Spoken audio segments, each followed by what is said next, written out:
ওই জাহান্নাম থেকে আমাদের পানা চাওয়ার দরকার আছে না নাই? আল্লাহ রাব্বুল আলামিনের হাবিব আমাদেরকে দোয়া শিখিয়েছেন, রাব্বুল আলামিনের কাছে দোয়া করো, আল্লাহুম্মা আজিরনা মিনান নার। সবাই বলি, আল্লাহুম্মা আজিরনা মিনান নার, আল্লাহুম্মা আজিরনা মিনান নার।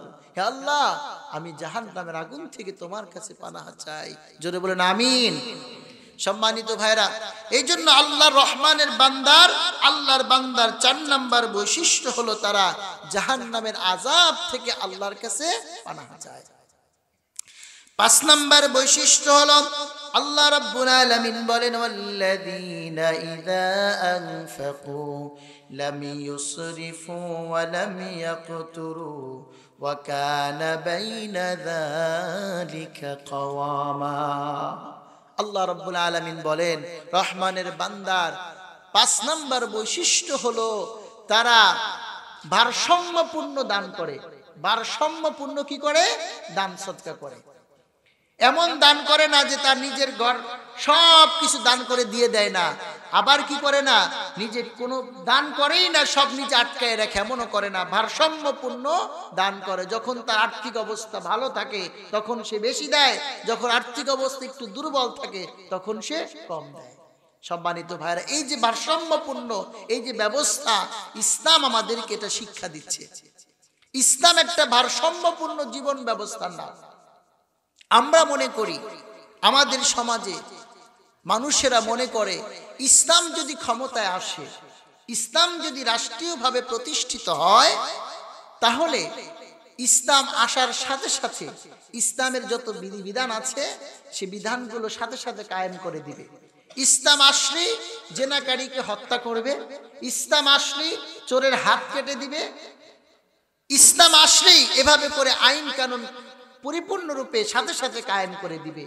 সম্মানিত ভাইরা, এবং নারীদেরকে ঘরের ভিতরে ঢুকায় রাখবে, এরকমের একটি প্রচারণা এক শ্রেণীর মানুষ করে যাতে ইসলাম ক্ষমতায় আসতে না পারে। কথা বলেন ঠিক কিনা? এক শ্রেণীর মানুষ এটা চেষ্টা করে ইসলাম যাতে ক্ষমতায় না আসতে পারে। কারণ ইসলাম এদেশে আসুক, এটা আপনারা চান কিনা বলেন? কারা কারা চান? হাত তোলেন। সবাই চান তো? আল্লাহ আমাদের হাতগুলোকে কবুল করুন। এদেশে আমরা এই বৈষম্য দূরীকরণের জন্য কত আন্দোলন হলো। 47 সালে স্বাধীন হলো, ভারত পাকিস্তান আলাদা হয়ে গেল। এরপর 71 সালে বৈষম্য দূর করার জন্য বাংলাদেশ, পাকিস্তান, পূর্ব পাকিস্তান এবং পশ্চিম পাকিস্তান লড়াই হলো, মুক্তিযুদ্ধ হলো। বাঙালিরা মুক্তিযুদ্ধে অংশগ্রহণ করলো, যুদ্ধ করলো, দেশটাকে স্বাধীন করলো। বলেন, বাংলাদেশ থেকে কি বৈষম্য দূর হয়েছে? হয় নাই। আবার আমাদেরকে 2024 সালে এসে জুলাই এবং আগস্টে আমাদেরকে আবার একটা স্বাধীনতার বৈষম্য দূর করার একটা আন্দোলন আমাদেরকে করতে হয়েছে। কথা বলেন ঠিক কিনা? এই বৈষম্য এরপরেও দেখেন এখনো কি আমাদের সমাজ থেকে বৈষম্য দূর হয়েছে? তাহলে বোঝা গেল কি, যত আন্দোলন করি, যত মুক্তিযুদ্ধ করি, যত যাই করি না কেন, মানব রচিত বিধিবিধান দিয়ে মানুষের জীবনে, সমাজ জীবনে কোনোদিন বৈষম্য দূর হবে না। বৈষম্য দূর করতে হলে কোরআনের আইন লাগবে। কিসের আইন লাগবে? একটু আওয়াজ দিয়ে বলেন, কিসের আইন লাগবে? কোরআনের আইন। এদেশে আমরা অনেকে দেখেছি, অনেকে এসেছে, দাদারা এসেছে, বাপ এসেছে, পিতা এসেছে, তারপরে কন্যা এসেছে, তারপরে আমাদের খালা এসেছে, চাচা এসেছে, কতজন আসলো গেল, কিন্তু মানুষের ভিতরে শান্তি তারা কেউ দিতে পারল না। সব দেখে সারা এখন সামনের বাংলাদেশ হবে ইসলামের বাংলাদেশ। কথা বলেন ঠিক কিনা? সামনের বাংলাদেশকে যদি আমরা ইসলামের বাংলাদেশ দেখতে চাই, তাহলে আমাদের সকলকে ঐক্যবদ্ধ হতে হবে, ইসলামের পক্ষে আমাদের কাজ করতে হবে। কথা বলেন ঠিক কিনা? যতদিন আমরা বেঁচে থাকব, বাংলার জমিনে কোরআনকে বিজয়ী করার জন্য, কোরআনকে প্রতিষ্ঠিত করার জন্য যদি আমাদেরকে জীবন দিতে হয়, কারা কারা জীবন দেওয়ার জন্য তৈরি আছেন? দুই হাত আল্লাহকে দেখান। কোরআন দিয়ে যে কথা বলে সে কেবল সত্য কথা বলে। আল্লাহ নবী বলেন, মান ক্বালা বিহি সাদাকা, যে কোরআন দিয়ে কথা বলে সে সত্য কথা বলে। এদেশে একজন প্রখ্যাত আলেম ছিলেন, বিশ্ববরেণ্য মুফাসসিরে কোরআন ছিলেন, আমাদের কলিজার টুকরা কোরআনের পাখি আল্লামা দেলাওয়ার হোসেন সাইদি সাহেব। কথা বলেন ঠিক কিনা? তিনি 50টি বছর পর্যন্ত কোরআনুল কারীমের তাফসীর করেছেন, কোরআনের আলোচনা করেছেন। তার এই কোরআনের আলোচনা, কোরআনের বক্তব্য তিনি কোরআন দিয়ে বলেছেন বলি তার প্রত্যেকটা কথা সত্যে রূপান্তরিত হচ্ছে। কথা বলেন ঠিক কিনা? তিনি বলেছেন, সময় এমন আসবে যখন তোমরা ইন্দুরের গর্ত পালানোর জন্য খুঁজে পাবে না। কথা বলেন ঠিক কিনা? আমরা সেটা দেখতে পেয়েছি। রাতের আধারে ভারতে পালানোর জন্য কতজন কতভাবে প্রচেষ্টা চালিয়েছে, গর্ত খুঁজে পাচ্ছে না, কিভাবে পালাবে। কথা বলেন ঠিক কিনা? আল্লামা সাইদি সাহেব রহমাতুল্লাহ আলাইহি তিনি বলেছিলেন আরেকটি কথা, সেটিও আমরা আশা করি ইনশাআল্লাহ বাংলার জমিনে কায়েম হবে। তিনি বলেছিলেন যে তোমাদের নাকের ডগার সামনে দিয়ে বাংলার জমিনে কোরআনের পতাকা উঠবে। কথা বলেন ঠিক কিনা? সুতরাং বাংলার জমিনে আল্লাহর কোরআনকে বিজয়ী করার জন্য, কোরআনকে প্রতিষ্ঠিত করার জন্য, কোরআনুল কারীমের আইন বাংলার জমিনে কায়েম করার জন্য আমাদের সকলকে ঐক্যবদ্ধ হয়ে কাজ করতে হবে। রাজি আছেন সবাই ইনশাআল্লাহ? সম্মানিত ভাইরা, বিশ্বনবী বলেন, আমান হাকামা বিহি আদালা, যে ব্যক্তি কোরআন দিয়ে বিচার কাজ করে সেই কেবলমাত্র ন্যায় বিচার, ইনসাফ ভিত্তিক বিচার করতে পারে। কোরআন ভিত্তিক, কোরআন দিয়ে বিচার করলে, যদি বাংলার জমিনে কোরআন দিয়ে বিচার হতো তাহলে গত অনেক আলেম ওলামাদেরকে হত্যা করা হয়েছে, এই আলেমদেরকে হত্যা করতে পারতো না। কথা বলেন ঠিক কিনা?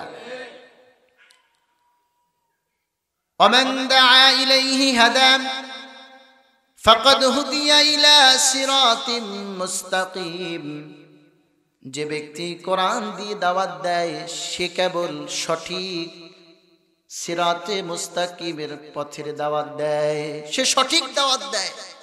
সুতরাং আমরা যতক্ষণ কথা শুনবো কোরআন থেকে শুনবো, বলি ইনশাআল্লাহ। সম্মানিত ভাইরা, আমরা সকলেই আল্লাহর বান্দা হতে চাই, চাই কিনা বলেন?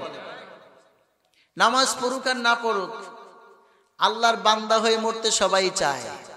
কিন্তু কোন কাজগুলো করলে আল্লাহর বান্দা হওয়া যায় সেগুলো আমাদের জানার দরকার আছে না নাই?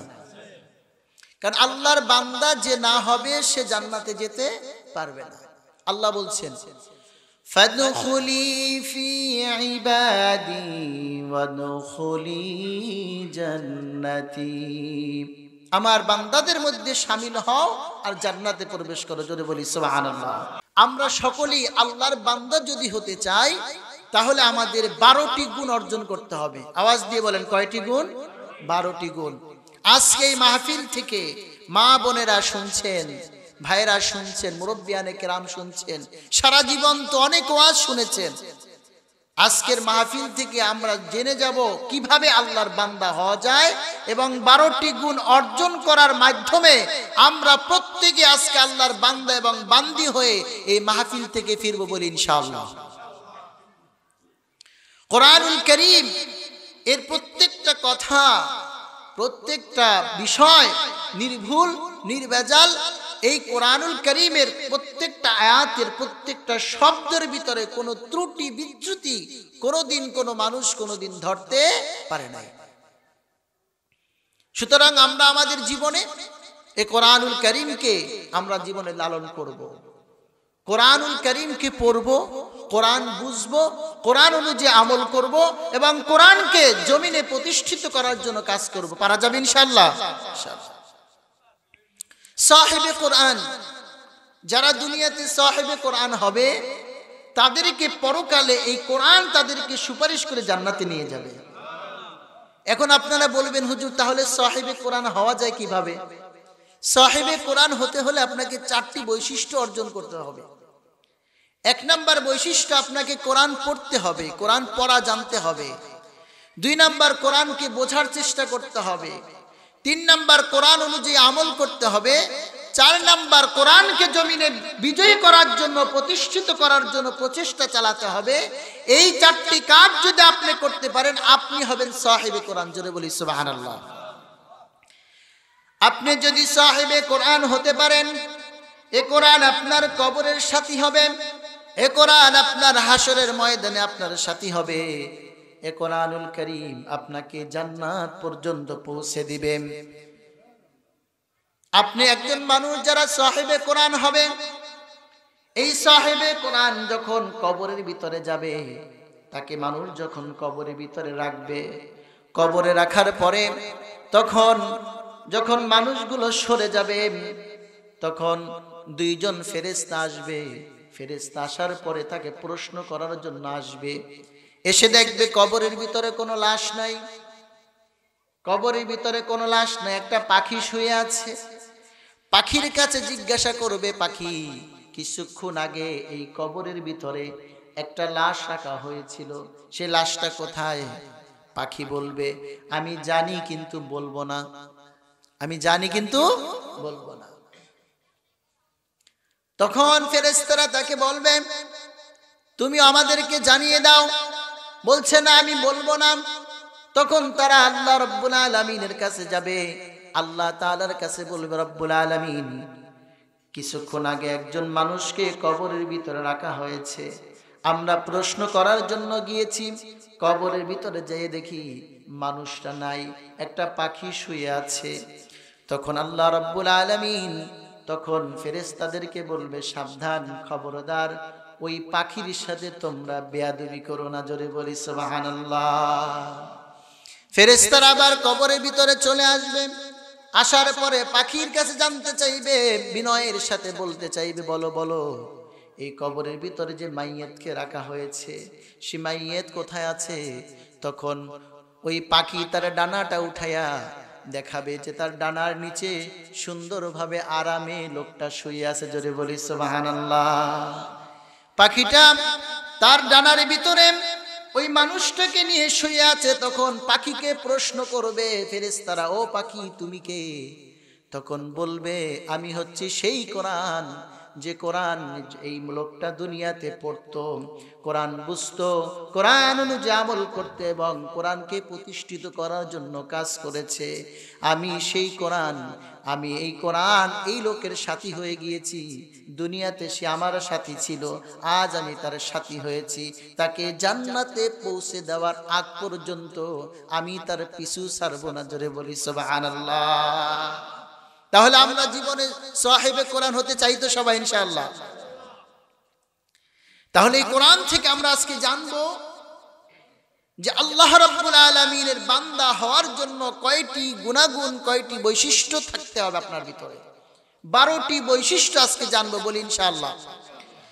আল্লাহ রাব্বুল আলামিন বলেন, 1 নাম্বার, ওয়াইবাদুর রহমানিল্লাযীনা ইয়ামশুনা আলাল আরদি হাওনা ওয়া ইযা খাতাবাহুমুল জাহিলুনা ক্বালু সালামা।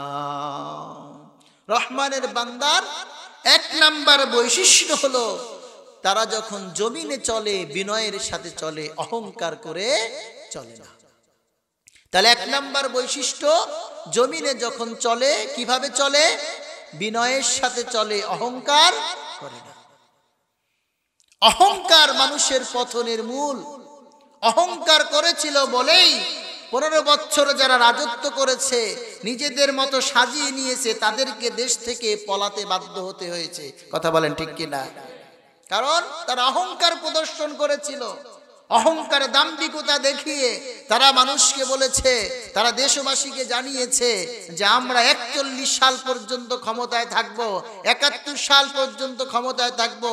মানুষকে সম্মান দিয়ে কথা বলতো না। শাপলা চত্বরে আমাদের ভাইকে, নিরীহ ভাইদেরকে 2013 সালের 5ই মে তারা শাপলা চত্বরে নিরীহ ঘুমন্ত মানুষগুলোকে হত্যা করে তারপরে তারা দাঁত কিলকিল করে হেসেছে। কথা বলেন ঠিক কিনা? অহংকার দেখিয়েছে।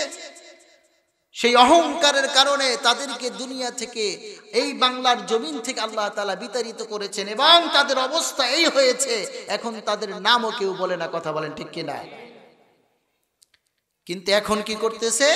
এখন তারা শয়তানি বদমাইশি করতেছে, গোপনে গোপনে দেশের ভিতর অশান্তি সৃষ্টি করার পায় তারা চালাচ্ছে। কথা বলেন ঠিক কিনা?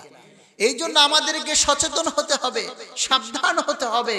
যারা আমার দেশটাকে নিয়ে খেলাধুলা করবে, আমার দেশটাকে ভারতের মতো বানাতে চাইবে, আমার দেশটাকে ভারতের গোলামি করার জন্য চেষ্টা করবে, তাদেরকে বাংলার জমিনে ঠাঁই দেওয়া হবে না। কথা বলেন ঠিক কিনা?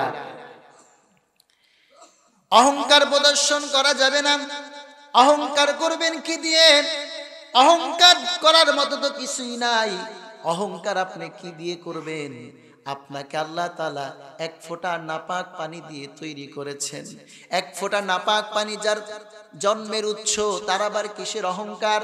কিসের অহংকার করে চলেন? আপনি কোটিপতি হন, কিন্তু আপনার পেটের ভিতরে কিন্তু মলমূত্র সব সময় থাকে। সব সময় মলমূত্র নিয়ে, টয়লেট নিয়ে, বাথরুম নিয়ে আপনি সব সময় চলাফেরা করেন। আপনার আবার কিসের অহংকার? কথা বলেন ঠিক কিনা? কোন অহংকার করা যাবে না। দাম্ভিকতা, অহংকার করে জমিনের ভিতরে বিচরণ করা যাবে না। জমিনের ভিতরে চলতে হবে নম্রভাবে, ভদ্রভাবে, মানুষকে দেখে হাসি মুখে কথা বলতে হবে। কথা বলে ঠিক কিনা? তাহলে আমরা এক নাম্বার বৈশিষ্ট্য পাইলাম, জমিনে যারা আল্লাহর বান্দা তারা জমিনে অহংকার করে চলে না বিনয়ের সাথে চলে? বিনয়ের সাথে চলে। এক নাম্বার বৈশিষ্ট্য। দুই নাম্বার, রব্বুল আলামিন বলেন وَإِذَا خَاطَبَهُمُ الْجَاهِلُونَ قَالُوا سَلَامًا। দুই নাম্বার বৈশিষ্ট্য হলো, আল্লাহ রাব্বুল আলামিন বলেন তাদের সাথে যখন কোনো জাহেল, কোনো অজ্ঞ, কোনো মূর্খ, কোনো ফাজিল, কোনো বদমাশ, কোনো নাস্তিক তার সাথে পায়ে পাড়া দিয়ে ঝগড়া করতে আসে, তখন তাকে সালাম দিয়ে বিদায় নেয়, তার সাথে ঝগড়া বিবাদে লিপ্ত হয় না। পায়ে পাড়া দিয়ে ঝগড়া করতে যারা আসবে তাদের সাথে ঝগড়া করা যাবে না। কেউ যদি বুঝে শালীনভাবে, ভদ্রভাবে বিতর্ক করা যেতে পারে, কিন্তু কখনো কারোর সাথে পায়ে পাড়া দিয়ে আপনার সাথে ঝগড়া করতে আসবে আর আপনি তার সাথে ঝগড়া করবেন, এটা করা যাবে না। আল্লাহ রাব্বুল আলামিন বলেন, রহমানের বান্দা হচ্ছে তারা, তাদের তিন নাম্বার বৈশিষ্ট্য হলো আল্লাযীনা ইয়াবিতুনা লিরাব্বিহিম সুজদান ওয়া কিয়ামা। রাতের বেলা তারা সিরিয়াল দেখতে দেখতে ঘুমায় না, রাত কাটিয়ে দেয় না। রহমানের বান্দারা অশ্লীল ভিডিও দেখতে দেখতে রাত কাটায় না, পর্নোগ্রাফি দেখে রাত কাটায় না। রহমানের বান্দারা রাত্রি জেগে আল্লাহ তাআলা তাহাজ্জুদের জায়নামাজে দাঁড়িয়ে যায়, সিজদায় নত হয়ে যায়। আল্লাহর বান্দারা সিজদায় নত হওয়া, সিজদা এটা এত একটা মহাব্বতের জিনিস এবং একটা দামি জিনিস। যারা অন্তর থেকে যারা সিজদা করতে পারে, আল্লাহ রাব্বুল আলামিন তাদের জন্য বিশাল পুরস্কারের ব্যবস্থা করেছেন। সিজদা আপনি যদি মহাব্বতের সাথে করেন তাহলে দেখবেন আল্লাহ আপনার মর্যাদা বাড়িয়ে দিবে এবং আল্লাহ কবুল করে হয়তোবা আপনার সিজদার মাধ্যমে আল্লাহ আপনার মৃত্যুটাও দান করতে পারে।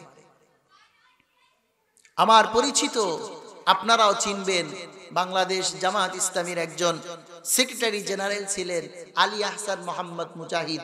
নাম শুনেছেন আপনারা? শহীদ আলী আহসান মোহাম্মদ মুজাহিদ ভাইয়ের তার বড় ভাই আলী আফজাল মোহাম্মদ খালেস, এই ভাইটিকে আমি দেখেছি জুমার দিন আমি মসজিদে ইমামতি করতাম, শুক্রবার দিন দেখতাম যে আলী আফজাল মোহাম্মদ খালেস ভাই সবার আগে মসজিদে আসতো। আসার পরে 12টার সময় সে এসে 2 রাকাত নামাজ আদায় করত। 12টা থেকে 12:30 পর্যন্ত আধা ঘন্টা ভরে 2 রাকাত নামাজ আদায় করত। আমাদের তেমন হয় নাকি? আমরা 2 মিনিটে 2 রাকাত শেষ। কথা কোন ঠিক কি না? আধা ঘন্টা ভরে 2 রাকাত নামাজ আদায় করছে। আমি দেখছি তার লম্বা সিজদা, লম্বা রুকু, সিজদায় পড়ে থাকতো। আর সিজদা থেকে উঠে আবার দীর্ঘ সময় বসে যাইতো, আবার সিজদায় যাইতো। এরকম ভাবে সে সিজদা দিয়ে 2 রাকাত নামাজ সে আধা ঘন্টা পরে আদায় করত। দেখেন তার এই সিজদাটাকে আল্লাহ তাআলা এত বেশি পছন্দ করেছেন, এত বেশি আল্লাহ তাআলা খুশি হয়েছেন, এই জন্য আল্লাহ তাআলা তার মৃত্যুটাকে আল্লাহ সিজদার মধ্যেই রাখছেন। জোরে বলি সুবহানাল্লাহ। একদিন হঠাৎ করে আমরা ফরিদপুরে তখন একসাথে তার আরেক ভাই আলী আসগর মোহাম্মদ আসলাম, তার সাথে বিকালবেলা কথা বলতেছি আসরের পরে। সেই মুহূর্তে আলী আফজাল মোহাম্মদ খালেদ ভাই তিনি ঢাকায়। তো আমরা দীর্ঘ সময় কথা বলার পরে তার নিয়ে জিজ্ঞাসা করলাম যে খালেদ ভাইয়ের কি অবস্থা। আলী আসগর মোহাম্মদ আসলাম তিনি বলছেন, না আলহামদুলিল্লাহ খালেদ ভাই ভালো আছেন। আমি সারাদিন রাত্রি এশার নামাজ পড়ে যখন বাসায় গেলাম, যখন 10টা বাজে, সেই মুহূর্তে তার ছোট ভাই আলী আসগর মোহাম্মদ আসলাম তিনি আমাকে ফোন দিয়ে বলতেছেন, ভাই আজকে আমরা যাকে নিয়ে আসরের পরে যাকে নিয়ে আমরা আলোচনা করছিলাম সেই খালেদ ভাই ইন্তেকাল করেছেন।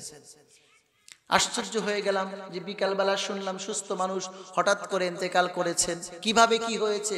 বলছে এশার নামাজের পরে বেতের নামাজের 3য় রাকাতে যখন সিজদায় গিয়েছে, ওই সিজদারত অবস্থায় আল্লাহ তাআলা তার মৃত্যু দান করেছেন। সুবহানাল্লাহ।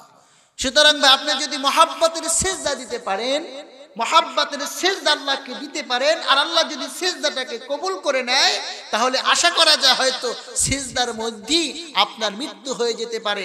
আর সিজদার মধ্যে যদি আপনার মৃত্যু হয়ে যায়, আশা করা যায় আল্লাহ আপনাকে মাফ করে দিবেন। সম্মানিত ভাইরা, সেজন্য রাত্রি আমাদের জাগতে হবে তাহাজ্জুদের নামাজ জায়নামাজে দাঁড়িয়ে। আমাদেরকে সিজদারত অবস্থায় যে থাকতে হবে, আমাদেরকে অশ্লীল ভিডিও, খারাপ জিনিস, নাটক, নৃত্য দেখে রাত কাটানো যাবে। রহমানের বান্দার 3 নাম্বার বৈশিষ্ট্য হলো তারা অশ্লীল জিনিস দেখে রাত কাটায় না, তারা নাটক সিনেমা দেখে সময় কাটায় না।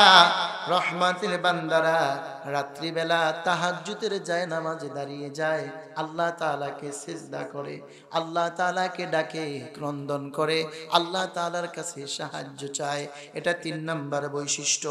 4 নাম্বার বৈশিষ্ট্য হলো ওয়াল্লাযীনা ইয়াকুলুনা রাব্বানা সরিফ আন্না আযাব জাহান্নাম ইন্না আযাবাহা কানা গরামা ইন্নাহা সাআত মুস্তাকাররাও ওয়া মুকামা।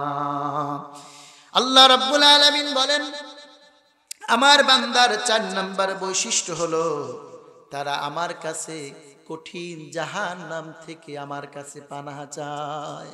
সকাল সন্ধ্যা আমার কাছে তারা জাহান্নাম থেকে আশ্রয় চায়, পানাহ চায়, কারণ জাহান্নাম একটি ভয়াবহ জায়গা।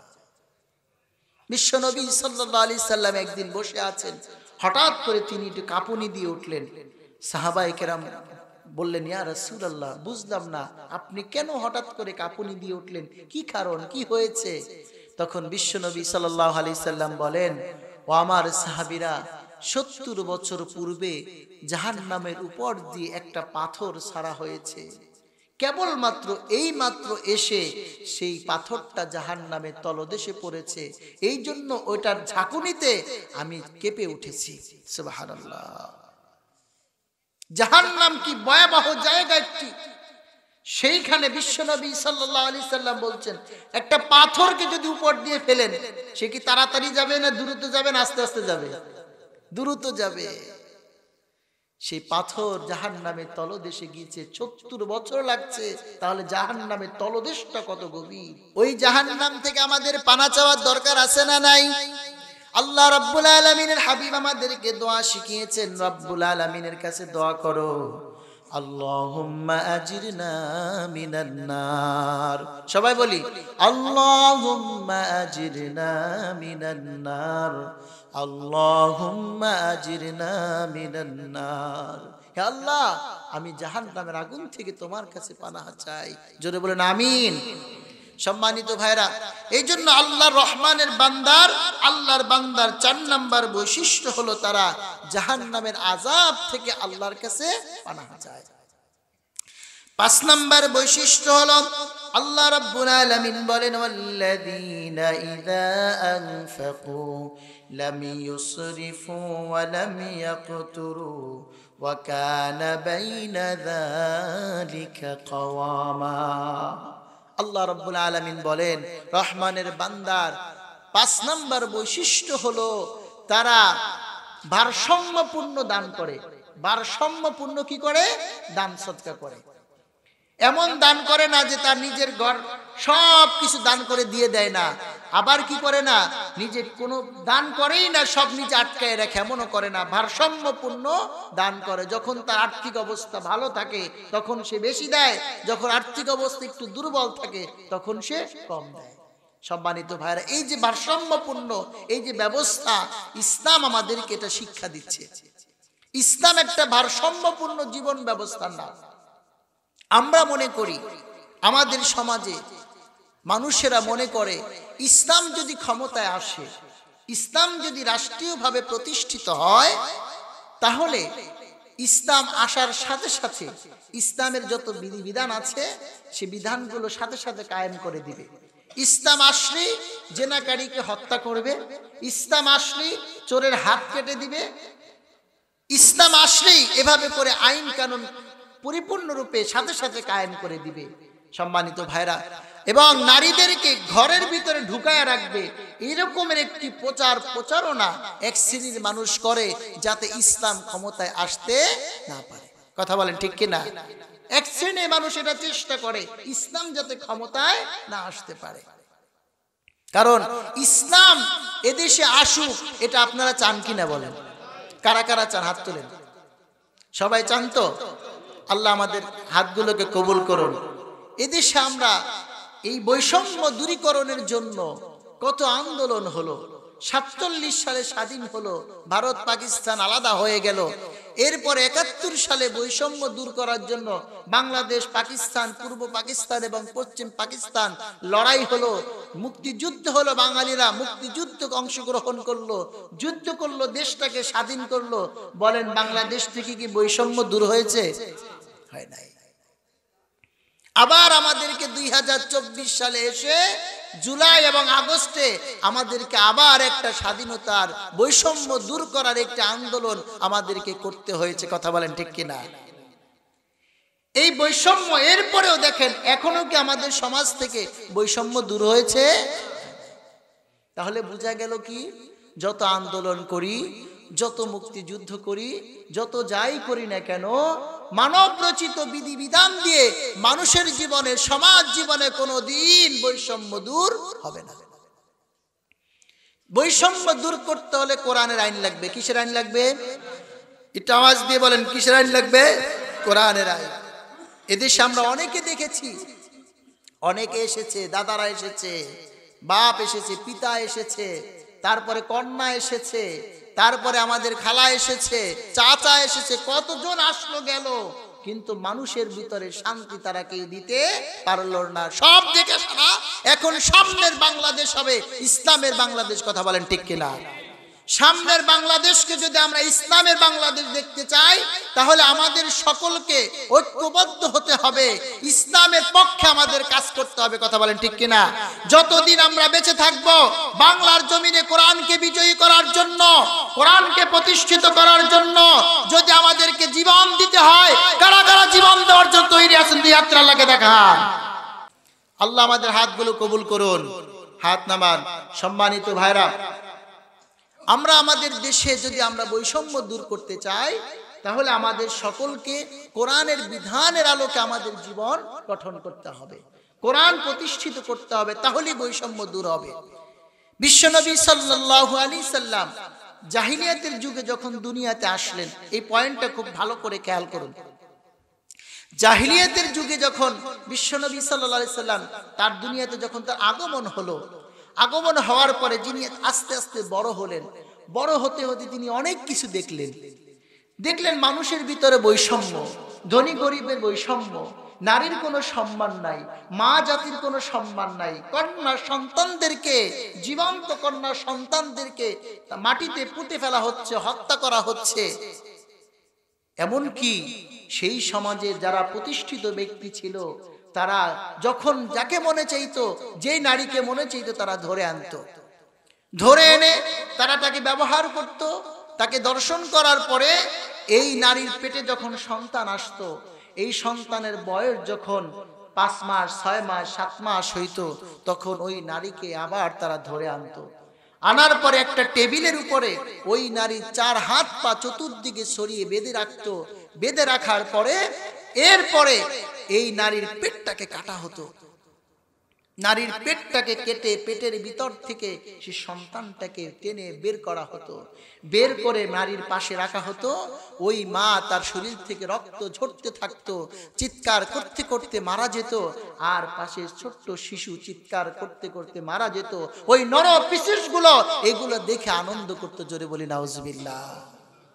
এই রকমের নিকৃষ্ট সমাজে বিশ্বনবী সাল্লাল্লাহু আলাইহি সাল্লাম যখন আসলেন, তার বয়স যখন 17 বছর হলো, চিন্তা করলেন এই সমাজের অশান্তি দূর করার জন্য আমাকে একটা সংগ্রাম করতে হবে, একটা প্রচেষ্টা চালাতে হবে। এই বৈষম্য দূর করার জন্য আমাকে একটা প্রচেষ্টা চালাতে হবে। সেই জন্য তিনি একটা হিলফুল ফুজুল নামক একটি সংগঠন তৈরি করলেন সমাজের বৈষম্য দূর করার জন্য। বিশ্বনবী সাল্লাল্লাহু আলাইহি সাল্লাম 17 বছর থেকে 40 বছর পর্যন্ত, কয় বছর হয় ভাই? 23 বছর। এটা আওয়াজ দিয়ে বলবেন, কয় বছর হয়? 23 বছর। এই 23 বছরে বিশ্বনবী সাল্লাল্লাহু আলাইহি সাল্লাম এই সমাজের বৈষম্য দূর করার জন্য চেষ্টা করলেন। কিন্তু আলটিমেটলি এই 23 বছরে বিশ্বনবী সাল্লাল্লাহু আলাইহি সাল্লাম তেমন কোনো আমূল কোনো পরিবর্তন করতে পারেন নাই। এটা কি তার দুর্বলতা ছিল? তিনি অক্ষম ছিলেন? তার জ্ঞান কম ছিল? তার সব কিছু ঠিক ছিল, কিন্তু তার কাছে ছিল না কি? সবাই বোঝে নাই কি ছিল না? কোরআন। কোরআন না থাকার কারণে তিনি সমাজের পরিবর্তন করতে পারেন নাই। নবীজি যে সমাজকে পরিবর্তন করতে পারলেন না কোরআন ছাড়া, আমরা কিভাবে কোরআন ছাড়া সমাজকে পরিবর্তন করব? সম্ভব? কখনো সম্ভব নয়। কিন্তু একবার চিন্তা করে দেখেন, বিশ্বনবী সাল্লাল্লাহু আলাইহি সাল্লাম নবুয়াতের পূর্বের 23 বছরে তিনি অনেক চেষ্টা করলেন, সমাজ থেকে বৈষম্য দূর করতে পারলেন না। বিশ্বনবী সাল্লাল্লাহু আলাইহি সাল্লাম যখন তার উপরে যখন কোরআন অবতীর্ণ হলো, 40 বছর থেকে শুরু করে 63 বছর পর্যন্ত, পরের এই 23 বছর যখন তার কাছে কোরআন ছিল, এই কোরআন দিয়ে তিনি সোনার সমাজ গঠন করলেন। মক্কা থেকে মদিনায় তিনি হিজরত করলেন। মদিনায় হিজরত করার পরে সেখানে 10টি বছর পর্যন্ত তিনি কোরআন দিয়ে আইন প্রতিষ্ঠা করলেন, কোরআন দিয়ে সমাজ প্রতিষ্ঠা করলেন, কোরআন দিয়ে সমাজটাকে পরিচালনা করতে লাগলেন।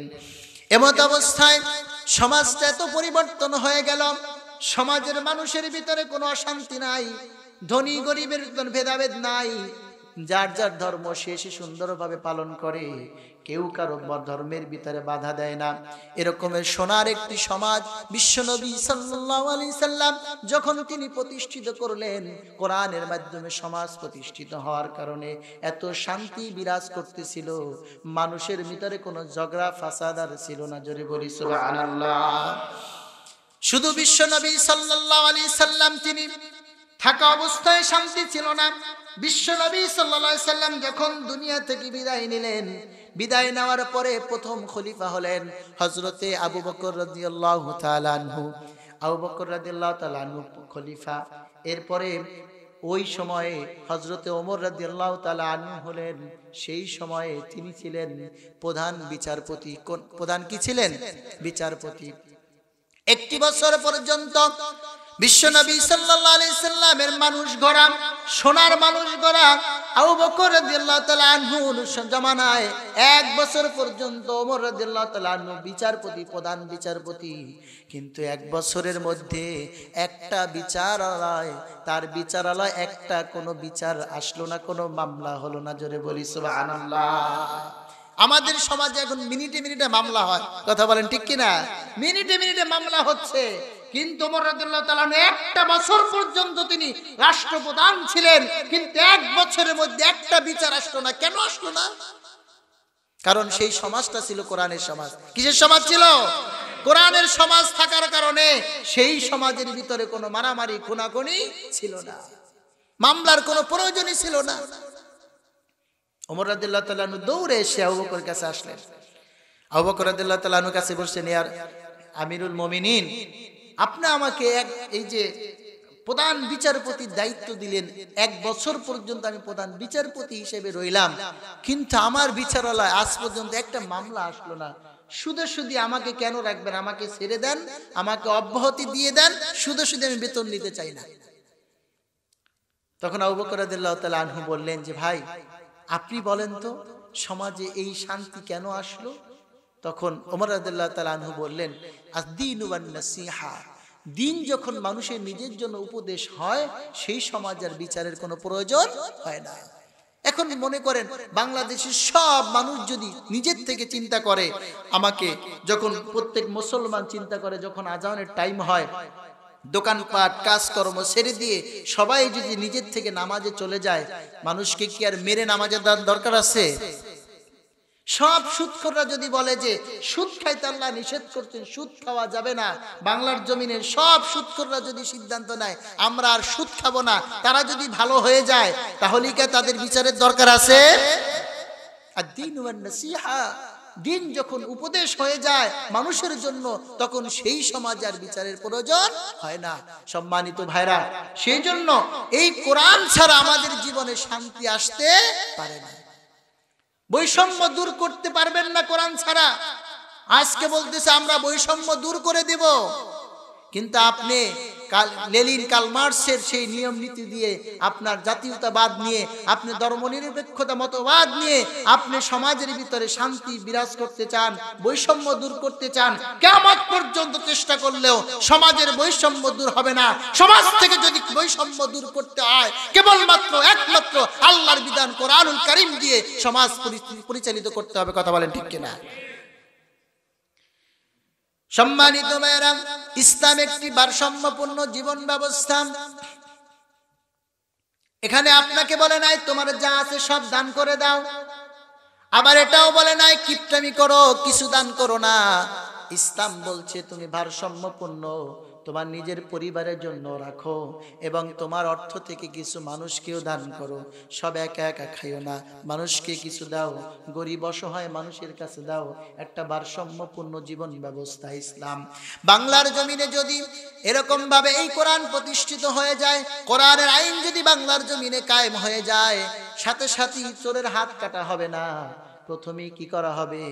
যে চোর যে চুরি করে কি জন্য? ক্ষুধার যায় চুরি করে, সে তার কর্ম পায় না তাই চুরি করে। এই জন্য প্রথমে তাকে কর্মের ব্যবস্থা করা হবে, আর পেটের ক্ষুধার নিবারণের ব্যবস্থা করা হবে। ডাকাতকেও ঠিক এইভাবে চেষ্টা করা হবে। যখন সমাজের ভিতরে বিবাহকে সহজ করে দেওয়া হবে, জেনাকে কঠিন করে দেওয়া হবে, তখন কেউ জেনা করবে না, বিবাহ করবে, বিবাহকে সহজ করে দেওয়া হবে। ইসলামী আইন প্রতিষ্ঠিত হলে, ইসলাম কায়েম হলে, ধীরে ধীরে আস্তে আস্তে বাংলার জমিনে কোরআনের বিধানগুলো কায়েম হবে। কথা বলেন ঠিক কিনা? এটা আমাদের বুঝতে হবে। ইসলাম একটি ভারসাম্যপূর্ণ জীবন ব্যবস্থা। শুধু একটা উদাহরণ দিব, মদ। এই যে মদ, এইটা একসময় হারাম ছিল না। মদিনায় মদ একসময় কি ছিল না? হারাম ছিল না, অনেকে খেত। তো নামাজ পড়তে গিয়ে অনেকে ভুল করে ফেলতো, মদ খাওয়া নেশাগ্রস্ত থাকা অবস্থায়। তখন সাহাবায়ে কেরাম বিশ্ব নবীর কাছে এসে বলল, ওয়াসআলুনাকা আনিল খামরি ওয়াল মাইসির। হে নবী, আল্লাহ বলতেছেন, হে নবী, লোকেরা আপনাকে প্রশ্ন করে মদ এবং জুয়া সম্পর্কে, আপনি বলুন কুল ফীহিমা ইসমুন কাবীরু ওয়া মানাফিউ লিন-নাস। আপনি বলুন এই মদ এবং জুয়ার ভিতরে উপকারের চাইতে ক্ষতি বেশি। সাহাবায়ে কেরাম তখন চিন্তা করলেন, যেই জিনিসকে আল্লাহ বলছে উপকারের চাইতে ক্ষতি বেশি, তাহলে ওই মদ কে খাবো?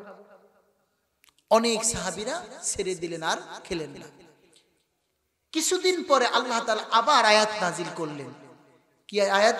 আল্লাহ বলছেন, ইয়া আইয়ুহাল্লাযীনা আমানু লা তাকরাবুস সালাতা ওয়া আনতুম সুকারা।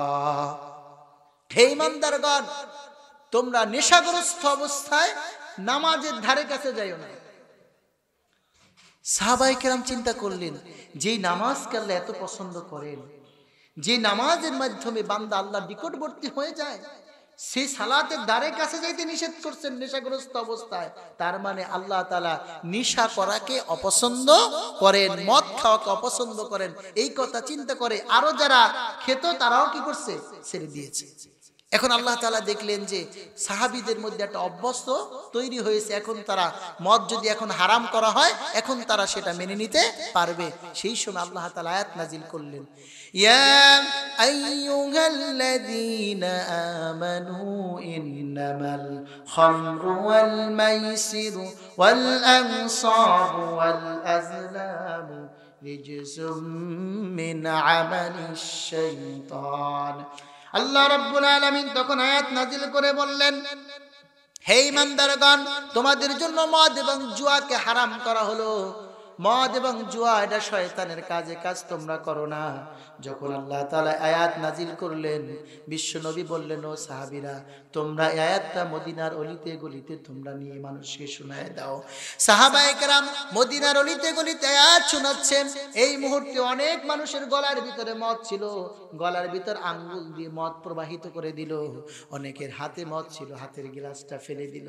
অনেকের ঘরের ভিতরে মদের কলসি ছিল, মদের কলসি তারা ফেলে দিল। যেই শুনছে মদ হারাম হয়েছে, সাথে সাথে মদ খাওয়া ছেড়ে দিয়েছে। সম্মানিত ভাইরা, আপনারা যদি বুঝে থাকেন তাহলে বলুন, মদ কি একবারে হারাম হয়েছে না আস্তে আস্তে হারাম হয়েছে? একবারে হারাম হয় নাই, অভ্যস্ত করেছে। ইসলামও যদি ক্ষমতায় আসে, তাহলে ইসলাম ক্ষমতায় আসলে মানুষকে আস্তে আস্তে সব আইন কানুনের ভিতরে, কোরআনের বিধানের ভিতরে মানুষকে নিয়ে যাবে। তখন মানুষ কোরআনের হলে, কোরআন আসলে যে শান্তি, সেই শান্তি মানুষ উপলব্ধি করতে পারবে। কথা বলেন ঠিক কিনা?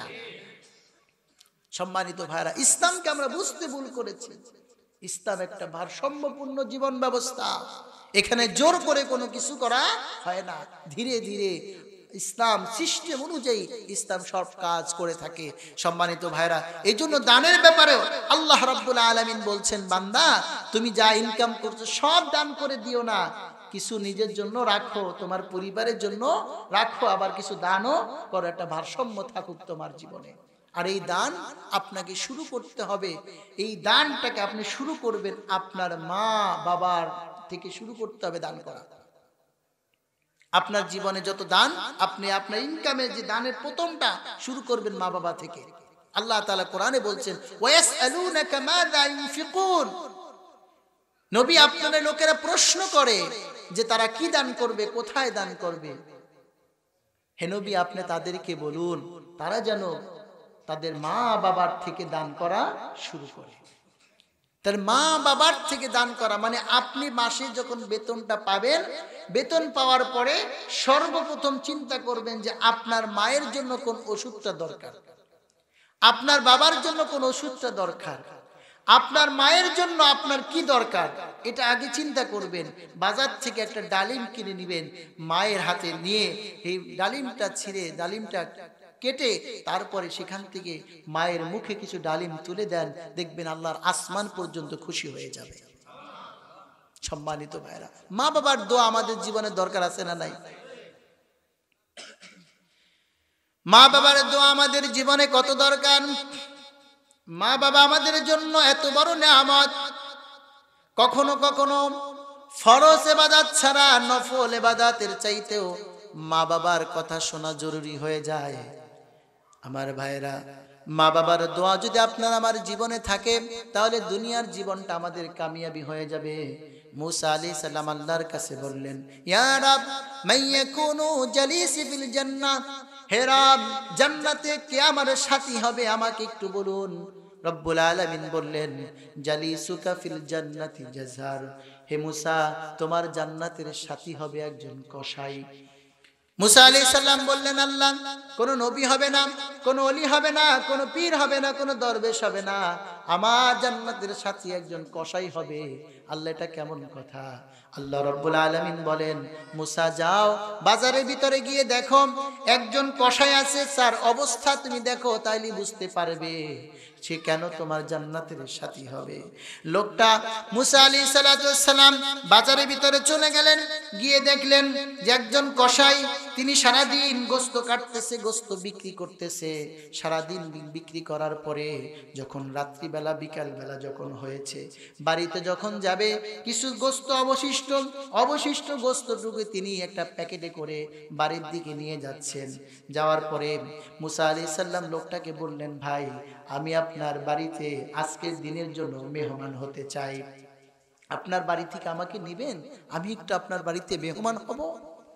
লোকটি বলল, ওই কসাই বলল, চলেন, আহলান সাহলান, স্বাগতম, চলেন। তিনি বাড়িতে নিয়ে গেলেন। বাড়িতে নিয়ে যাওয়ার পরে মুসা আলাইহিস সালামকে একটি ঘরে বসতে দিলেন। মুসা আলাইহিস সালামকে বসতে দিয়ে সে গিয়ে একটি মাচালের উপরে দিয়ে এক বুড়ি মহিলাকে ওখান থেকে নামালেন। নামানোর পরে তাকে সুন্দর করে পয় পরিষ্কার করলেন। পয় পরিষ্কার করে তার কাপড় চোপড় পরিবর্তন করে দিলেন। তারপরে এরপরে নিজে রান্না করলেন। রান্না করে রুটি বানালেন। রুটি দিয়ে গোশত দিয়ে ওই মহিলার মুখের ভিতরে তুলে দিচ্ছে। আর মহিলা খাইতেছে আর বলতেছে, আল্লাহ রাব্বুল আলামিন, আমার সন্তান আমার জন্য কষ্ট করছে। আয় রাব্বুল আলামিন, আমার সন্তানকে জমানার নবী মুসা আলাইহিস সালামের সাথে জান্নাত তুমি নসিব করে দিয়ে, জোরে বলি সুবহানাল্লাহ। আমার ভাইরা লক্ষ্য করুন, মুসা আলাইহিস সালাম বসে রইলেন। কিছু পরে যুবক আসলো। আসার পরে যুবক যখন তাকে খাবার দিল, তখন মুসা আলাইহিস সালাম তাকে জিজ্ঞাসা করলো, তুমি যে বুড়ি মহিলাকে নামালে, তাকে পয় পরিষ্কার করলে, তার খাবারের ব্যবস্থা করলে, এই বুড়ি মহিলাকে? বলছে, ইনি হচ্ছেন আমার মা। 18 বছর পর্যন্ত আমার মা এভাবে বিছনায় পড়ে আছে। প্রতিদিন আমার মায়ের এভাবে সেবা করি, প্রতিদিন আমার মাকে এভাবে করে পয় পরিষ্কার করি, আমার মাকে মুখে খাবার তুলে দেই। কিন্তু আশ্চর্য বিষয় হলো, প্রত্যেকটা দিন আমার মা এই কথা বলে, ও আল্লাহ, আমার সন্তানকে তুমি জমানার পয়গম্বর মুসার সাথে তুমি জান্নাত দান করো, আমার সন্তানকে তুমি জান্নাত দান করো। এই বলে প্রতিদিন আমার মা আমার জন্য দোয়া করে। কি পাগলের মতো দোয়া! এটা কি কোনোদিন সম্ভব? আমি একজন কসাই, আর জমানার পয়গম্বর মুসা আলাইহিস সালাম আল্লাহর পয়গম্বর, তার সাথে আমার জান্নাত কিভাবে নসিব হবে? এটা কোনোদিন তো হতে পারে না। আমার মা এই পাগলের মতো দোয়া করে। মুসা আলাইহিস সালাম বললেন, ভাই, আপনি তো আমাকে চিনতে পারেন নাই, আমি হলাম জমানার পয়গম্বর মুসা আলাইহিস সালাম। আপনার মা আপনার জন্য যা দোয়া করেছে, আল্লাহ রাব্বুল আলামিন আপনার মায়ের দোয়া মঞ্জুর করে নিয়েছে, জোরে বলি সুবহানাল্লাহ। সম্মানিত ভাইরা, এই জন্য মা বাবার দোয়া আমাদের জীবনে দরকার আছে না নাই? আমাদের মা বাবার সেবা করতে হবে, তাদেরকে ভালোবাসতে হবে। কোন সন্তান তার মা বাবাকে বৃদ্ধাশ্রমে রাখতে পারে না, কথা বলেন ঠিক কিনা? আপনার যেই মা এই ছোট্ট পেটের ভিতরে আপনাকে 10টি মাস রাখতে পারলো, সে আপনার বড় ঘরের ভিতরে কি আপনার মায়ের জন্য জায়গা হবে না? এত ছোট্ট পেটে আপনাকে রাখতে পারলো, আর আপনার মায়ের আপনার সেই বড় ঘরের ভিতরে কি আপনার মায়ের জন্য একটা রুম হয় না? কি আশ্চর্য! মানুষ দুনিয়ার লোভ, দুনিয়ার স্বার্থে পড়ে মা বাবাকে ভুলে যায়, কথা বলেন ঠিক কিনা? এই জন্য আল্লাহ রাব্বুল আলামিন বলছেন, তুমি দান করো, তোমার মা বাবার থেকে তুমি দান করা শুরু করো। তাহলে 5 নাম্বার বৈশিষ্ট্য হচ্ছে রহমানের বান্দার। 5 নাম্বার বৈশিষ্ট্য হলো তারা কি করে? ভারসাম্যপূর্ণ দান করে। ভারসাম্যপূর্ণ কি করে? দান করে। এটা 5 নাম্বার বৈশিষ্ট্য।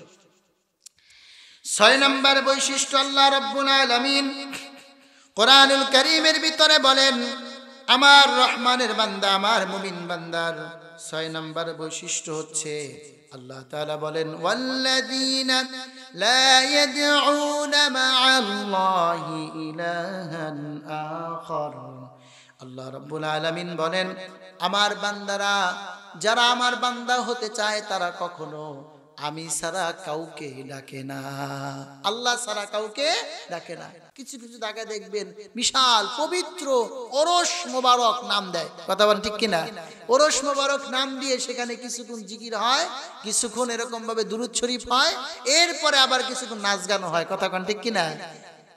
অপবিত্র জায়গা, কতক্ষণ দেখবেন লা ইলাহা ইল্লাল্লাহ বলতেছে, কতক্ষণ আবার খাজা বাবা, তারপর গাজা বাবা, শাহ বাবা, শাহালি বাবা, এরকম বিভিন্ন নামে ডাকে। কথা কন ঠিক কিনা? কিন্তু আল্লাহ বলছেন আল্লাহর বান্দারা কখনো আল্লাহ ছাড়া কারো নামে জিকির করে না। আল্লাহ ছাড়া কারো নামে জিকির করা হচ্ছে শিরক।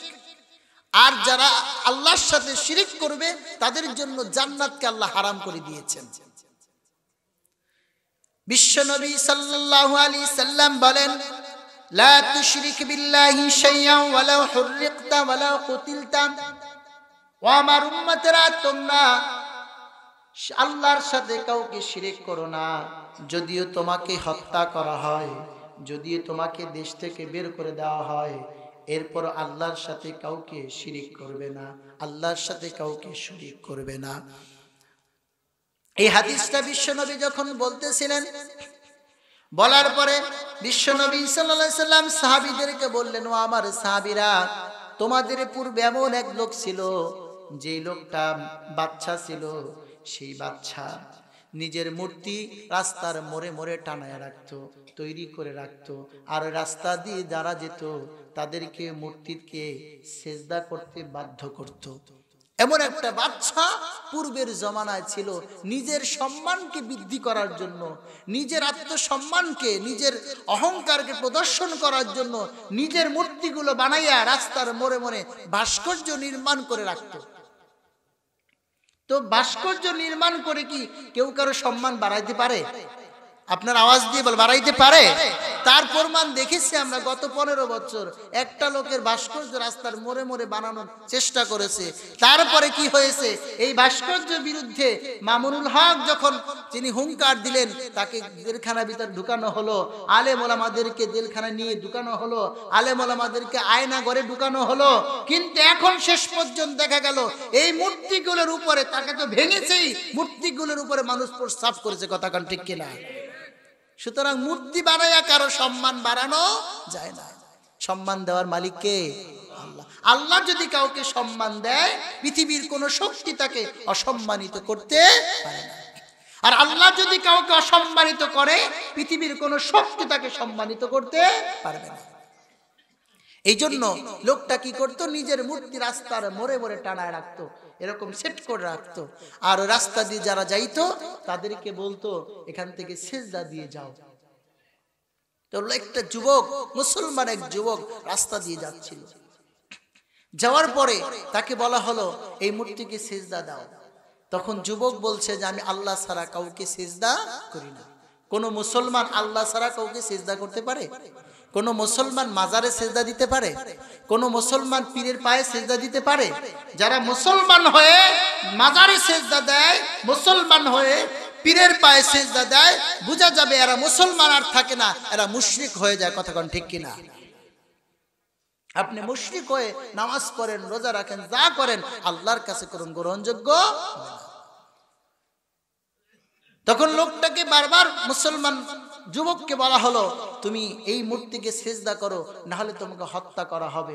বলছে, আমাকে যদি হত্যাও করা হয় তাও আমি এই মূর্তিকে সিজদা করব না। যুবককে বলা হলো, তাহলে তুমি কি করো? তোমার বেশি কিছু করতে হবে না, মূর্তির যে নাকের ডগায় একটু ময়লা আছে, ময়লাটা তুমি পরিষ্কার করে দাও। এটা যদি তুমি করে দাও তাহলে তোমাকে ছেড়ে দেওয়া হবে। যখন এই কথা বললো, যুবক চিন্তা করলো যে নাকের একটু ময়লা পরিষ্কার করে দেব, এটাই তো দিলাম, পরিষ্কার করে দিল আর যুবকটাকে ছেড়ে দিল। বিশ্বনবী সাল্লাল্লাহু আলাইহি সাল্লাম যখন এই কথা বলতেছিলেন, যুবকটাকে ছেড়ে দিল। এই কথা বলেই নবী সাল্লাল্লাহু আলাইহি সাল্লামের চোখ থেকে দরদর করে পানি বেরিয়ে আসলো।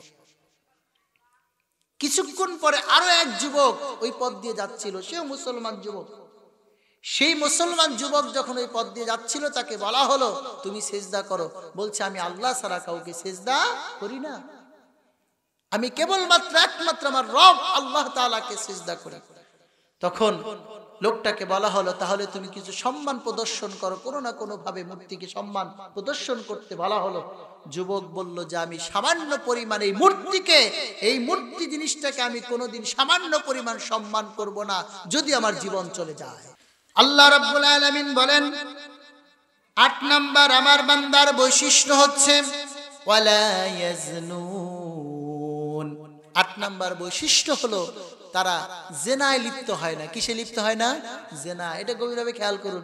জেনা মানে আমরা যেটা বুঝি নারী পুরুষের যে অবাধ, নারী পুরুষের যে একান্ত মিলনকে আমরা অনেকেই অবাধ, যেটা অশ্লীল, যার সাথে সাক্ষাৎ নাই, বেগানা নারী পুরুষের সাথে যে মিলনকে আমরা মনে করি জেনা। শুধু তাই নয়, আপনার চোখের জেনা আছে, আপনার কানের জেনা আছে, আপনার মনেরও জেনা আছে।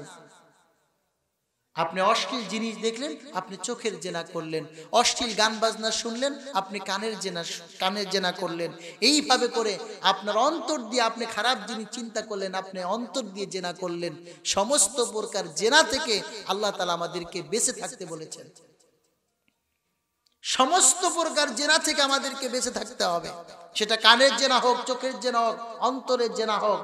এই জন্য আমাদের সম্মানিত ভাইরা, সম্মানিতা মা এবং বোনেরা, আপনাদেরকেও বলছি, পর্দা মেনটেন আমাদেরকে সকলকেই করতে হবে। পর্দা আমাদের জন্য আল্লাহ কি করেছেন? ফরজ করেছেন। পর্দা আমাদের জন্য কি করেছেন? ফরজ। আপনার আওয়াজ দিচ্ছেন না, যাদের আওয়াজ দিচ্ছে না তাদের উপর ফরজ হয় না এখন নাকি? পর্দা সবার উপরে কি ফরজ। নামাজ পড়া কি, রোজা রাখা কি, পর্দা করা কি।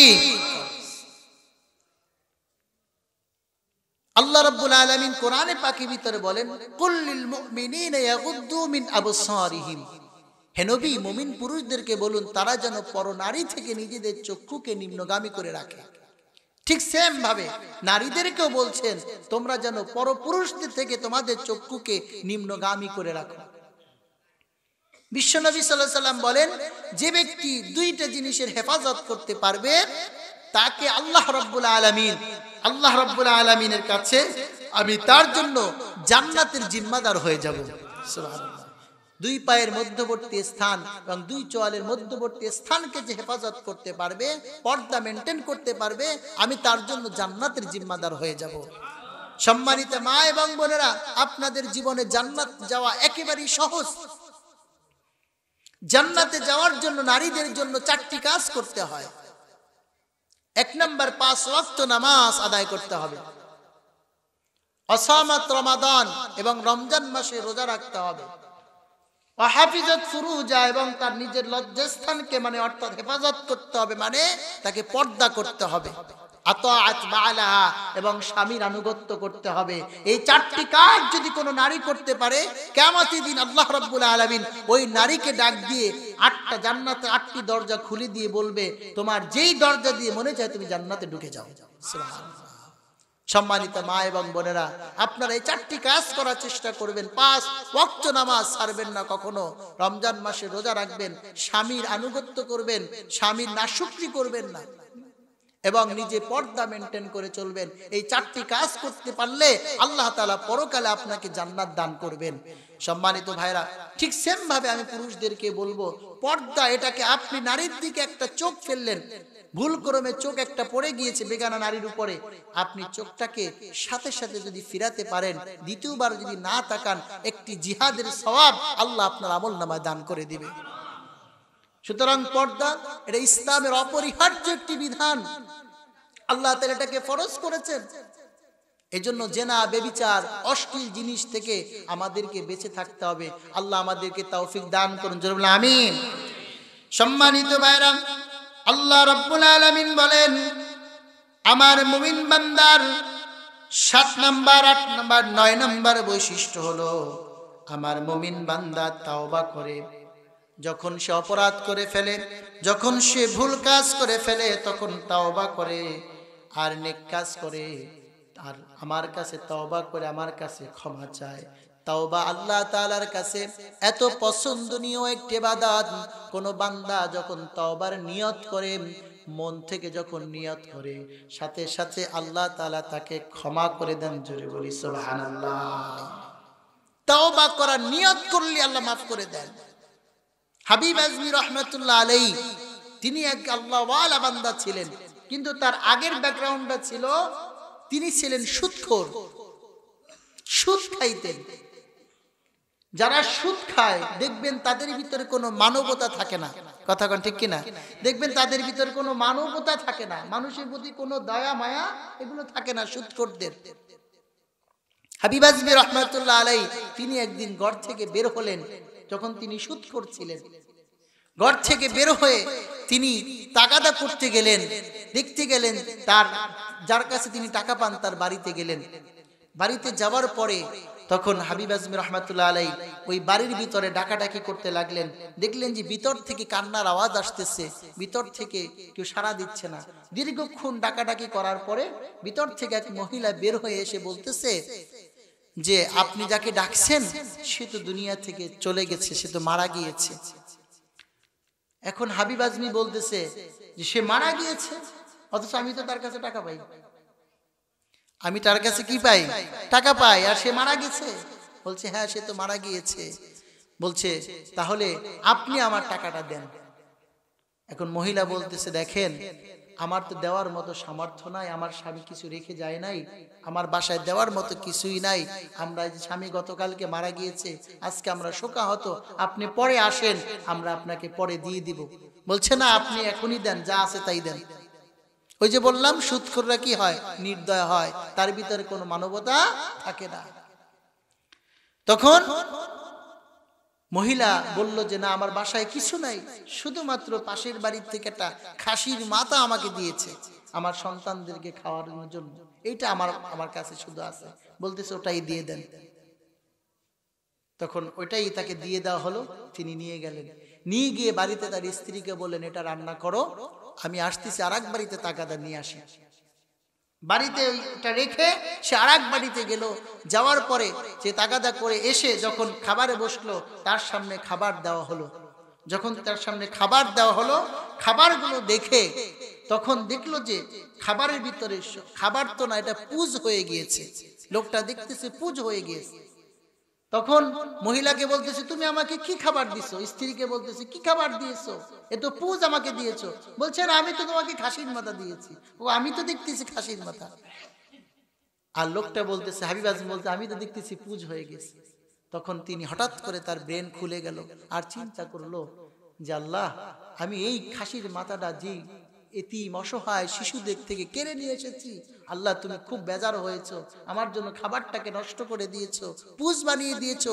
এই কথা চিন্তা করে তখন বলছে আল্লাহ আমি আর জীবনে সুদ খাবো না। এই নিয়ত করেছেন।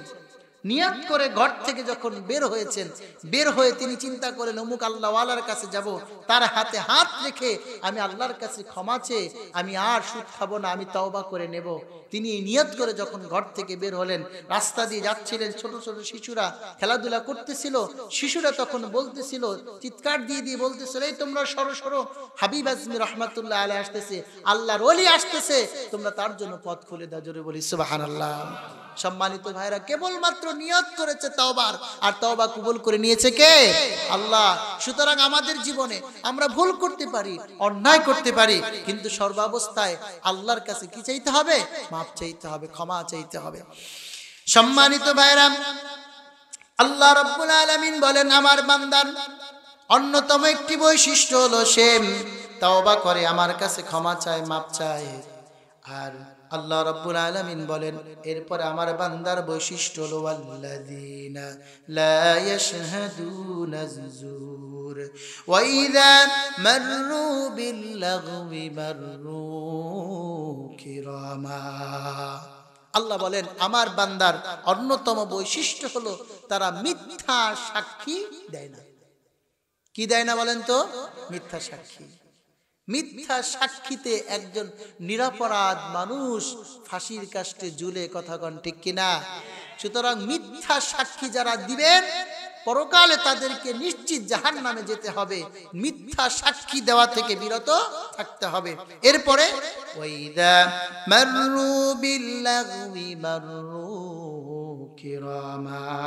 আল্লাহ বলেন আর আমার বান্দাদের অন্যতম একটি বৈশিষ্ট্য হলো তারা অশ্লীল কোনো জিনিস দেখলে সেখান থেকে দ্রুত পলায়ন করে। এখন এই জায়গাটার ব্যাখ্যাটা বোঝানোর জন্য বলছি, আমাদের এই স্মার্টফোন আমাদের অনেকের কাছে আছে না? আমরা ফেসবুক চালাই না, ইউটিউব চালাই। এখন ফেসবুক চালাতে গিয়ে অনেক সময় অশ্লীল ভিডিও আসে কিনা বলেন? আসে না? তখন দেখেন আল্লাহ তাআলা কিভাবে বলছেন যে ওয়াইদা মাররু বিল্লাগwi মাররু কিরামা। অশ্লীল জিনিস, খারাপ জিনিস, মন্দ জিনিস দেখলে তারা সেখান থেকে দ্রুত সরে যায়। যেমন রাস্তায় যখন আপনি চলেন, রাস্তায় চলা অবস্থায় রাস্তার পাশে ডাস্টবিন থাকে না অনেক জায়গায়, ওই ডাস্টবিন যদি আপনার সামনে আসে তখন কি আপনি এগিয়ে গিয়ে কি আপনার ডাস্টবিনে গ্রান শুকবেন না দ্রুত ওখান থেকে পলাবেন? দ্রুত পলাবেন, তাই না? দ্রুত ওখান থেকে সরে যাবেন। ঠিক তেমনি ভাবে আপনি যখন ফেসবুক চালাবেন, যখন আপনি দেখবেন অশ্লীল একটা ভিডিও আসছে, সাথে সাথে আপনি ওখান থেকে সরে যেতে হবে। যখন দেখবেন অশ্লীল একটা ছবি আসছে, দ্রুত সরে যেতে হবে। ওয়াইদা মাররু বিল লাগবি মাররু কিরামা, খারাপ জিনিস দেখলে সেখান থেকে সে দ্রুত পলায়ন করে। এটা রহমানের বান্দার 10 নম্বর বৈশিষ্ট্য। 11 নম্বর বৈশিষ্ট্য আল্লাহ রাব্বুল আলামিন বলেন, ওয়াল্লাযীনা ইযা যুক্কিরু বিআয়াতি রাব্বিহিম লাম ইয়াখিরু আলাইহা সুম্মান ওয়া উমিয়ানা।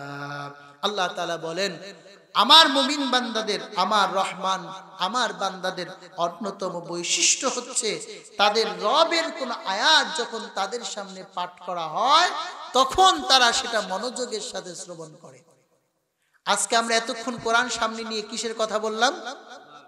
আল্লাহর কোরআনের কথা বলছি না? না আমি আমার বাবার গল্প শুনাইছি? কোরআনের কথা শোনাচ্ছি তো আপনাদেরকে।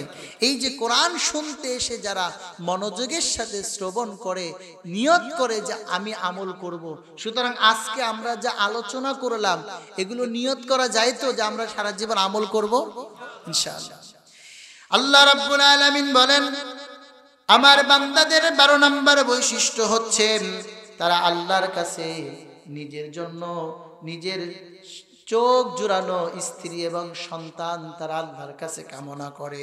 ওয়াল্লাযীনা ইয়াকুলুনা রাব্বানা হাব লানা মিন আজওয়াজিনা ওয়া যুররিয়্যাতিনা কুররাতা আ'য়ুনিন ওয়াজআলনা লিল মুত্তাকিনা ইমামা। আল্লাহ রাব্বুল আলামিন বলেন, আমার বান্দাদের অন্যতম বৈশিষ্ট্য হচ্ছে তারা আমার কাছে দোয়া করে, রব্বুল আলামিন আমাদেরকে তুমি চোখ জোড়ানো সন্তান দান করো, আমাদেরকে চোখ জোড়ানো স্ত্রী দান করো।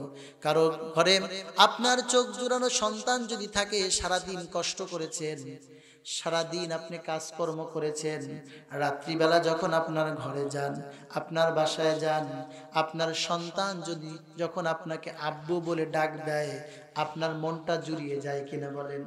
অন্তরের প্রশান্তি আসে কিনা বলেন? সন্তান, আপনার ছোট্ট সন্তান যদি আপনার পাশে দাঁড়িয়ে নামাজ আদায় করে, ঘরে ঢুকলেন দেখলেন আপনার স্ত্রী আপনার সন্তান পাশাপাশি নামাজ আদায় করতেছে, এটা দেখে আপনার চোখ জুড়াবে কিনা বলেন? আল্লাহ তাআলা বলছেন, এমন স্ত্রী এমন সন্তান আল্লাহর কাছে কামনা করো। তাহলে আমরা 12টি বৈশিষ্ট্য পাইলাম। আল্লাহর বান্দাদের কয়টি বৈশিষ্ট্য পেলাম? 12টি। একবার রিপিট করে আমরা শেষ করব। 1 নাম্বার, আল্লাহর রহমানের বান্দার হচ্ছে 1 নাম্বার বৈশিষ্ট্য হচ্ছে তারা রাস্তায় বিনয়ের সাথে চলাফেরা করে। কিসের সাথে চলাফেরা করে? না অহংকার করে? দেখবেন এক শ্রেণীর যুবকেরা কি করে, মোটরসাইকেলের সাথে মোটরসাইকেলের পিছনে সাইলেন্সারের ভিতরে সাইলেন্সার খুলে ফেলার পরে কি হয়, একটা বাজে শব্দ হয়, রাস্তা দিয়ে চলে, মানুষকে দেখায় আমার একখানা আছে। কথা কোন ঠিক কিনা? রাস্তা দিয়ে এভাবে যুবকেরা হাঁটে, অহংকার নিয়ে যে গাড়ি চালাচ্ছে, অহংকার নিয়ে যাচ্ছে। আল্লাহ তাআলার অহংকার যে করলো, সে আল্লাহর চাদর নিয়ে টানাটানি করলো। বলেন, আল্লাহর চাদর নিয়ে টানাটানি করার ক্ষমতা কারো আছে? কিন্তু যে অহংকার করলো সেজন্য আল্লাহর চাদর নিয়ে টানাটানি করলো। সুতরাং অহংকার করা যাবে না, রাস্তায় বিনয় বিনম্রতার সাথে চলতে হবে। 2 নাম্বার, কোন জাহেল অজ্ঞ মূর্খ যদি পায়ে পাড়া দিয়ে ঝগড়া করতে আসে, সেই ঝগড়া করার সেই ব্যক্তির সাথে তাকে সালাম দিয়ে সেখান থেকে বিদায় নিতে হবে। 3 নাম্বার, রাত আল্লাহ তাআলার কাছে জাহান্নাম থেকে পানা চাইতে হবে। 4 নম্বরে, রাত্রিবেলা উঠে তাহাজ্জুদের নামাজ আদায় করে সিজদায় অবনত হয়ে যেতে হবে। 5 নম্বরে, আমাদের সর্বাবস্থায় দান করার ভারসাম্যপূর্ণ দান আমাদেরকে করতে হবে। 6 নম্বরে, আল্লাহ ছাড়া কাউকে ডাকা যাবে না। 7 নম্বরে, আল্লাহ রাব্বুল আলামিন বলেন, 7 নম্বর হচ্ছে কোন মানুষকে অন্যায়ভাবে হত্যা করা যাবে না। 8 নম্বরে, জেনা ব্যভিচারের সাথে লিপ্ত হওয়া যাবে না। 9 নম্বরে আল্লাহ রাব্বুল আলামিনের কাছে তাওবাকারী হতে হবে। 10 নম্বরে মিথ্যা সাক্ষী দেওয়া যাবে না। 11 নম্বরে কোনো খারাপ জিনিস দেখলে নিজেকে দ্রুত সেখান থেকে সরিয়ে নিতে হবে। 12 নম্বরে আল্লাহ তাআলার কাছে নিজের মন জোড়ানো, চোখ জোড়ানো সন্তান এবং স্ত্রী কামনা করতে হবে। এই 12টা গুণাগুণ যাদের ভিতরে থাকবে তারা আল্লাহ তাআলার বান্দা হয়ে যাবে, রহমানের বান্দা হয়ে যাবে। আমরা এই 12টি গুণাগুণ অর্জন করে আমরা আল্লাহর সকলে আল্লাহর বান্দা হয়ে আমরা বান্দা হতে চাই। কে কি হাত তোলেন, আল্লাহকে দেখান, একটু 2 হাত তুলে আল্লাহকে দেখান। লিল্লাহে তাকবীর। আল্লাহ আমাদের সকলকে তার বান্দা হিসেবে কবুল করুন, বলুন আমিন। আল্লাহ রাব্বুল আলামিন আমাদের সকলকে তার জমিনে তার কোরআনকে বিজয়ী করার জন্য সক্রিয়ভাবে কাজ করার তৌফিক দান করুন, বলুন আমিন। সম্মানিত ভাইরা, সর্বশেষ আপনাদেরকে আহ্বান করব, সোনার একটি সমাজ, বাংলাদেশকে সুন্দর একটি সমাজ গঠন করার জন্য, বাংলাদেশকে একটি কল্যাণমূলক রাষ্ট্র গঠন করার জন্য আমরা সকলেই সামনের দিকে ইসলামকে কিভাবে বাংলার জমিনে আনা যায় সেই চেষ্টা আমরা সকলে করব। পারা যাবে ইনশাআল্লাহ। ইসলাম নাই যেখানে আমরা নাই সেখানে, ইসলাম আছে যেখানে আমরা আছি সেখানে। ইসলাম নিয়ে আমাদের জীবন, ইসলাম নিয়ে আমাদের মরণ, ইসলাম হবে আমাদের রাজনীতি, ইসলাম হবে আমাদের সমাজনীতি। সামনের দিকে বাংলাদেশ হবে ইসলামের, জোরে বলি ইনশাআল্লাহ। আল্লাহ রাব্বুল আলামিন আমাদের সকলকে সে তৌফিক দান করে দিন। আমা তৌফিক ইল্লা বিল্লাহ। আসসালামু আলাইকুম ওয়া রাহমাতুল্লাহি ওয়া বারাকাতুহু।